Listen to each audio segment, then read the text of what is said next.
Hi, I'm Ginger Rodriguez, and you're watching The Music Enthusiast. Hey guys, it's Gracie from The Music Enthusiast, and today I'm here with Ginger Rodriguez. Hi, how are you? Hi, Gracie, how are you? I'm good. Good. I'm so excited to be talking to you. Oh, me too. To you. Getting into the questions, what made you want to start music? Well, I was always listening to music as a kid. I'm sure you can relate. I feel like music is all around us. I know streaming has become a new thing, but when I was a kid, I feel like it was still CDs and stuff, and you would hear music on the radio most of the time. So that was my life, and my parents loved listening to music. And I found so many people like Cyndi Lauper and Madonna and David Bowie and all these super cool people from like before my time. And I was like, oh my goodness, I want to do that. I want to do like a modern version of that, even though it's only been like a few years. I'm not that young. But I saw that and I was just like, hey, I wanna do that. And so I learned how to write music just by first learning covers. I feel like covers really help you learn a structure of a song. Yeah. And then I think around middle school I started getting into like music production, just like dabbling with GarageBand because it's such an easy like Yeah. digital audio workstation. So it's super easy. So I started off with that, and then I kept on going. So here I am, still working at it. Obviously, you've been doing music for a while. Do you have a favorite musical memory? Oh, that's a good question. I think a great musical memory I have personally is when I, back before COVID happened and I was able to gig more. I remember playing a song for the very first time called "Time's Falling Down," which just is now on my album that just came out. But I wrote that like a couple years ago, and it was such a weird song. I moved from 3/4 to 4/4, and it's very interesting. I even now I still don't know how to define it as a song because I feel like it's still kind of weird, but definitely I guess hip hop ish. But I remember playing that for the very first time, and people had a really great response to it, and I was really surprised because I did not expect that. Like I had shown the song to a few people, and a few of them were like, "I don't know, Ginger. I don't know if that's a good song." And I'll be like, "Okay, but I kind of like it. I don't know why. For some reason, it's like pulling. Like I feel like I have to do something with this."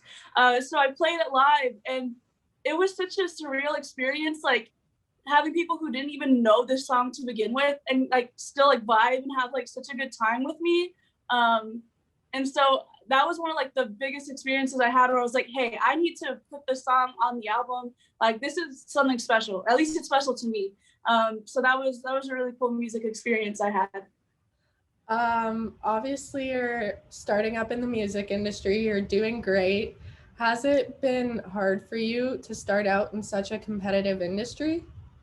Oh, of course. Oh, I've been doing this for like since I was a kid. I feel like I just on my own. Like I've always just been interested in this, and it's always been like a career goal of mine to just be an artist and connect with other people with my music. And I just feel like creating, whether it be music or art or music videos or visuals, like I just think it's such a wonderful like experience. Um, Sorry, my brain like what was It's the okay. question again? Just like, what has it been like for you starting out in the music industry? Oh, there we go. That's why I was bringing that up. Okay, I feel like I'm sorry, It's but okay.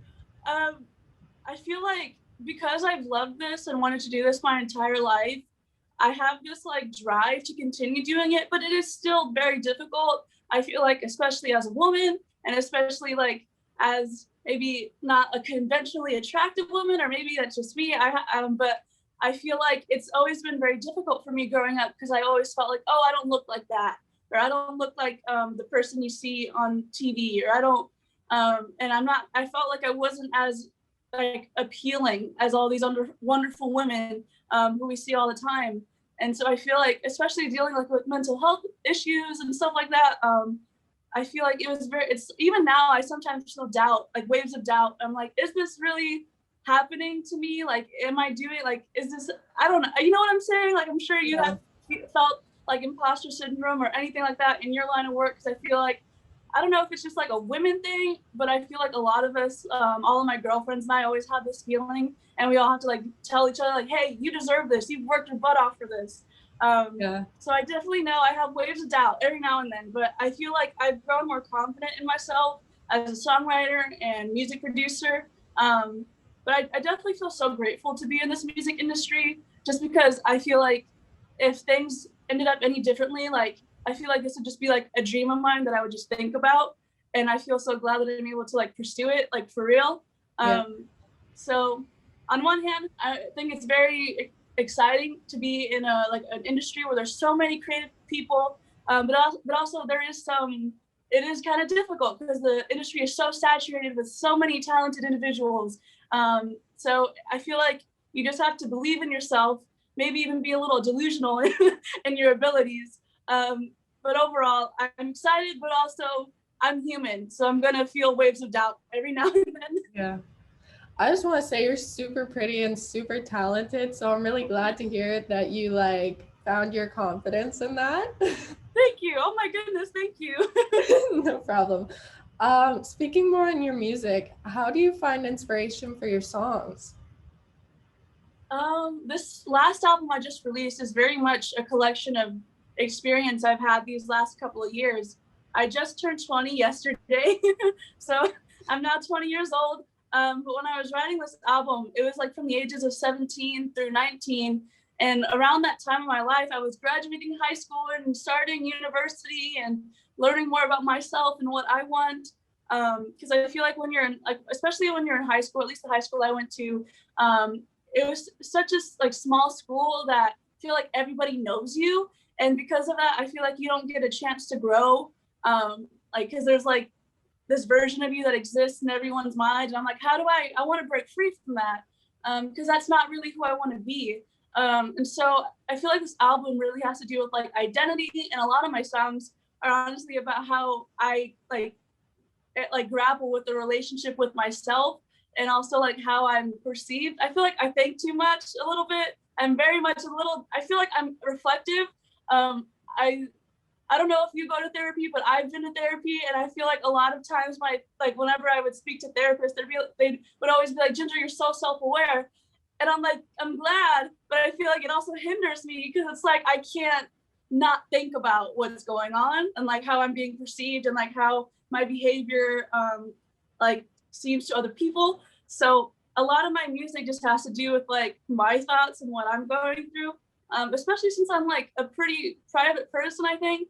And I noticed that I am very selective with the people who I let into my life now, just because I feel like with past experiences and of just letting anybody who wanted me really, like it's not very healthy because not everyone has the best intentions.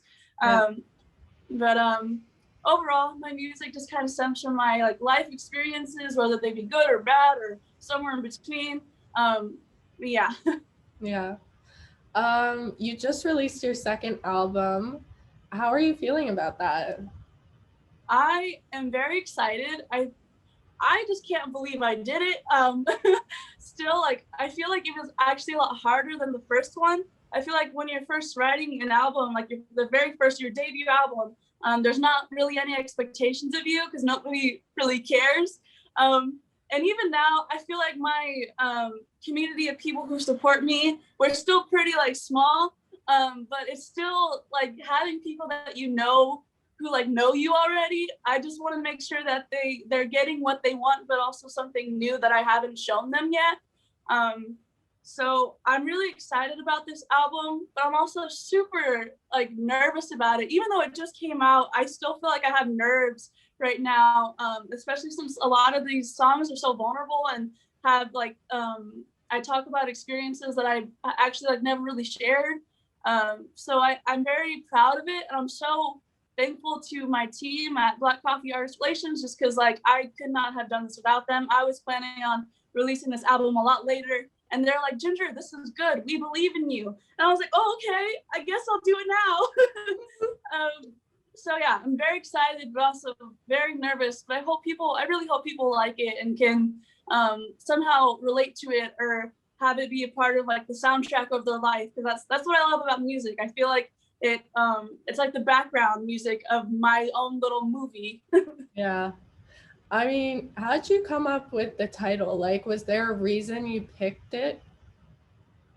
Yeah, so Melancholy was one of the first songs I wrote, and it had to do with the fact that I was still in high school. Like, I was about to graduate. It was like spring semester, and I had been like reflecting upon, I guess, my time in high school and my friendships, and I feel like at that time, um, I was dealing with a lot of like mental illness, like with anxiety and depression, and I didn't know how to cope with that. And I feel like at that age, not a lot of like of my peers really understood that as well. And so I feel like I was kind of categorized as somebody who's just like really sad and depressed all the time. Like that's just like my personality, or I'm like pessimistic. When in reality, I feel like I'm very optimistic, and I mean I love the world, and I even say that in, I think it's Dreams of Loneliness Volume 2. I love the world, but it hurts when it disappoints me because I love it so much. And so I know that during that time in my life, a lot of friends would kind of comment on how sad I was, and would kind of make me feel bad and ashamed for being sad, and feeling the way I did. And so I kind of was like, okay, don't call me Ginger, call me Melancholy. And I came up with that line and I put it in the song. And then I just kept writing more music after that. And I noticed like the theme of melancholy kept on coming back. And I was like, okay, I guess we're making an album about this. So that's how the title came about. I mean, you did say that you wrote a lot of music. Was it hard making the track list for the album and choosing what songs went on to it? Oh yeah, it was because the album took, I feel like it took so long. It was like 2 years or so. And I wrote so many different songs. But I feel like once it got down to like the final few weeks of like, okay, we have to like send the album out to distribute it. It was actually pretty easy for me because I felt like there was a story I kind of wanted to tell. And I kind of just included the songs where I'm like, okay, this needs to be said. This goes into the story arc of the album. But there's definitely some songs I have that I'm like, ooh, maybe I should have included that one. But I think I'm just gonna have that one like a little secret for like the fans or supporters who like really want to hear some more music. I'm having a little party thing for my kind of like my birthday or something this Saturday. If you want to come, I think I might give it to some people who attend that, just because there's some songs I still really like. But I feel like the album is what it is because it tells a story I want to tell, and so some of these songs don't exactly go with that. But yeah. They're just kind of extras for later. Yeah, they're just like, yeah, exactly. Have you seen a difference in your music from your first song to now releasing your second album? Oh yeah, I've definitely noticed that. I feel like I'm a lot more experimental now in my music. And I still like to follow the same pop song structure. I try not to stray too far because sometimes when things are a little too experimental, it's hard to listen to. But I'm really proud of myself for just going for it and doing weird things that I'm really not sure people will like. And I feel like that's honestly what makes a great artist. Not saying that I'm a great artist, but I hope that one day I can be. Just by trying new things, and hopefully people will come along on this journey with me. I feel like for the first album, I was trying to, although I was expressing myself and doing some new things I had never done before, I was still trying to be safe. And I feel like with this album, I was kind of like, okay, people already know me, and I could literally make anything I want. So I'm gonna try and be more experimental. I feel like it worked out for me. I really like my songs. Obviously, people have different opinions, but I'm really proud of that. And I've also noticed, at least for this album, it's only been out for like a week or two. No, like not even a week. It's been out not even a week. And I have seen like the numbers are so crazy. Like because I released my first album just on my own. And so I did all like the PR and everything, and I tried my best to just get it out there. But it wasn't, if it wasn't for like my managers, Lily and staff who have I've known only for like a few months really. If it wasn't for them, like I don't think I would have had the traction I have right now, just because it's crazy. Like I have like the amount of numbers I had like for my like that my first album had in like a year. and just in like a few days. And so it's amazing. And I'm just really excited to continue working with those girls because they're so wonderful. And I'm excited to continue making music just because it's been so fun. Like I feel like in the beginning I felt like I was just trying too hard. I was like, I just want to be good. And now I'm kind of like, okay, well now let me just try something else. Let me be bad. Let me make bad songs. And let me just enjoy them. If that's it, that's fine. Yeah. I feel like first albums for a lot of artists are just like trying to fit in, and then the second album is where you get to like be yourself and kind of express yourself. Is that what you found? Yeah, exactly that. Yeah. This is more of a fun question for you, but if you could describe yourself and your music in 3 words, what do you think they would be? Let me see. I'm putting you on the spot here. No, it's okay. I feel like maybe eclectic, just because I feel like I mean I am a little eclectic in my music and songwriting, and I also try to push boundaries in fashion. I'm always inspired by like David Bowie and Prince and Elton John, and just people who experimented with not just music but with fashion and their videos and everything they made. I think it's just wonderful. So definitely eclectic. I would say funky, just because I love grooving. I'm such a bad dancer, but I I really am. I need to get like dance lessons or something. I'll do them with you. I need help. Yeah, please. Oh my goodness. I'm so bad. It's so sad because like I'm Latina and I feel like we're supposed to be good dancers. Like, and I just don't know what I'm doing. I'm like, I'm sorry. I'm a fake Latina. Like, I apologize. Take my card, but I can't dance. But definitely funky because I just love to groove. Like literally like quinceañeras. Like I'm just like, and that's me. Like that's what I'm doing. And this album like definitely has some funk and disco in it. So I would say funky as well. So eclectic, funky. And I guess this goes along that line of just being a little weird.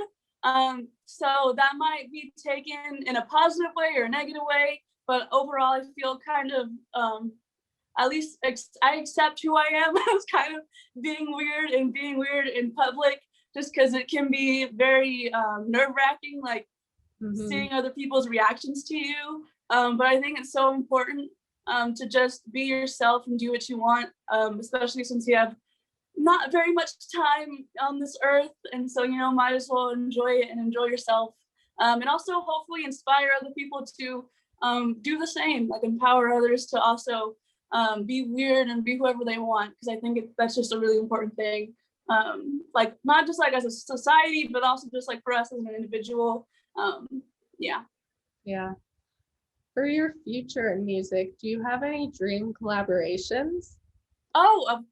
Yeah, literally I feel like any song I listen to, I'm like, I want to work with that person. That's wonderful. Chef's kiss, so good. I would say definitely Charlie XCX. I don't know if you're into like the hyper pop like genre movement, but I just love like going into the future. Really, I feel like Charlie is like so way ahead of us. I know her song Unlock It just got like really popular recently, and that song came out like a while ago, and I feel like she's just so ahead of her time that like it's like the world is barely catching up. So definitely her. Love her so much.